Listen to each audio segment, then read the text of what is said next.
ধর্মপ্রাণ মুসলমান তারা শুধুমাত্র আল্লাহ সুবহানাহু ওয়া তাআলার সন্তুষ্টির লক্ষ্যে কুরবানি প্রদান করে।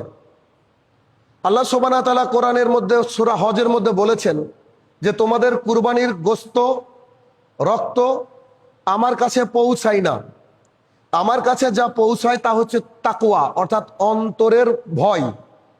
আপনি আমি আল্লাহর ইবাদতে কতটা নিজেকে নিয়োজিত করতে পেরেছি, এই যে আল্লাহর সন্তুষ্টির উদ্দেশ্যে আমাদের অর্থ ব্যয় করি, এই অর্থ ব্যয় এবং আল্লাহর সন্তুষ্টি এটার নামই মূলত হচ্ছে কুরবানি।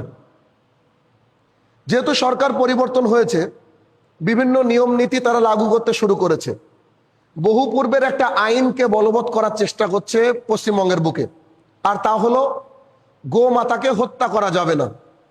সোজা ভাষায় বলতে গেলে বোঝা যায় যে আমাদের মুসলমান সমাজের আর গরু কুরবানি দেওয়া যাবে না। এখন বলতে পারেন যে কই, ঘোষণা তো এমন আসেনি। না, ঘোষণাতে যা এসেছে তার প্রাথমিক অংশ এইটুকু যে একটা গরু যে 14 বছর পার হয়ে গেছে, অসুস্থ, যেটা সামাজিকভাবে কোনো কাজ করতে পারবে না, ডাক্তার যদি সার্টিফাইড করে যে এ আর চলবে না, তখন তাকে হত্যা করা যাবে তথা কুরবানি করা যাবে। কিন্তু আমাদের নিয়ম অনুযায়ী কুরবানির পশু হতে হবে সুস্থ সবল মোটা তাজা।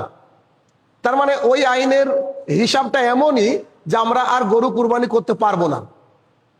আচ্ছা, এখন এইখানে দাঁড়িয়ে একটা কথা বলতে চাইছি, তা হচ্ছে আল্লাহ সুবহানাহু ওয়া তাআলার কাছে আমাদের কুরবানির গোশত বা রক্ত, মাংস রক্ত কিছু পৌঁছায় না, পৌঁছায় কি? তাকওয়া। তাহলে কুরবানির জন্য যে পশুগুলো সিলেকশন করেছেন মুহাম্মদ সাল্লাল্লাহু আলাইহি সাল্লাম, সেগুলোর মধ্যে ছিল উট, দুম্বা, গরু এবং ছাগল। তার মানে যদি আমরা গরুকে কুরবানি বন্ধ করে দিই, তা আমাদের হাতে আরো 3টে অপশন আছে। চাইলে আমরা উট দিতে পারি, চাইলে দুম্বা দিতে পারি, চাইলে ছাগল দিতে পারি। যেহেতু একটা ধর্মীয় ভাবাবেগে নাকি আঘাত লাগছে, সে অনুযায়ী আইন প্রণয়ন করার চেষ্টা করছে। এই জন্য আমি অ্যাজ এ মুসলিম হিসাবে অনুরোধ করব যে এই বছর আমরা গরু কুরবানি না দিই।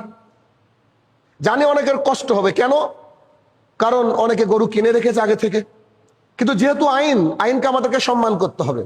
তবে দ্বিতীয় কথা হচ্ছে এই যে আমরা হয়তো এবছর ছাগল কুরবানি দিলাম, বা যার সামর্থ্য আছে সে উট কুরবানি দিল, বা যদি দুম্বার ব্যবস্থা করা যায় সে দুম্বা কুরবানি দিল। কুরবানি তো হয়ে গেল আলহামদুলিল্লাহ। এরপরে আমরা যাদেরকে ভোটের মাধ্যমে প্রতিনিধি বানিয়েছি, আমাদের বিভিন্ন এলাকায় আমরা প্রতিনিধি বানিয়েছি, তারাও তো সংসদে যাবে। তাদের কাছে গিয়ে আমাদের আর্জি তোলা উচিত বা দাবি করা উচিত যে কুরবানির বিষয়গুলো এই তাদেরকে বোঝানো উচিত।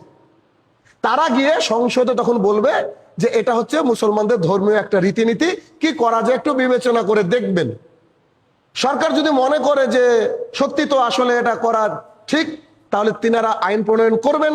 আর যদি বলে যে না, এগুলো করা যাবে না, তাহলে তিনি আইন প্রণয়ন করবেন না। তাহলে আমরা যতদিন বাঁচি, আল্লাহ তাআলা যতদিন আমাদেরকে হায়াত দিবে, ততদিন আমরা এদেশের নিয়ম মেনে হয়তো উট কুরবানি দিব অথবা ছাগল কুরবানি দিব। কেননা গরু কুরবানি দিলে বেশি নেকি, উট কুরবানি দিলে কম নেকি, এমন তো না।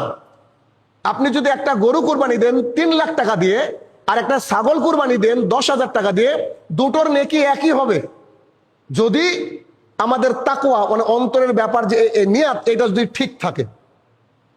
আমরা সোশ্যাল মিডিয়ায় পাওয়া সমস্ত খবরকে বিশ্বাস করব না, কেননা মানুষ কন্টেন্টের এত মানে ইনকাম করার ধান্দায় নানান রকম কন্টেন্ট দিচ্ছে, যেগুলো সরকার হয়তো প্রদান করেনি, কিন্তু তাদের নামে চালিয়ে দেওয়া হচ্ছে। এজ এ মুসলিম আমাদের আদর্শ যেটা মুহাম্মদ সাল্লাল্লাহু আলাইহি ওয়াসাল্লাম শিখিয়েছেন, তা হচ্ছে সলা পরামর্শ বা মিটিং এর মাধ্যমে সবকিছু সমাধান করা। কারণ আপনার আমার আওয়াজ সরকার পর্যন্ত পৌঁছায় না, তাহলে কার আওয়াজ পৌঁছাবে? যাকে আপনি আমি প্রতিনিধি বানিয়েছি ভোট দিয়ে। তো সে তো আপনার দুঃখ ব্যথা বুঝবে। তাহলে তাকে গিয়ে বলতে হবে যে আমরা আসলে গরু কুরবানি দিতে চাইছি, যদি আমরা চাই তো আপনি একটু গিয়ে একটু পেশ করেন না।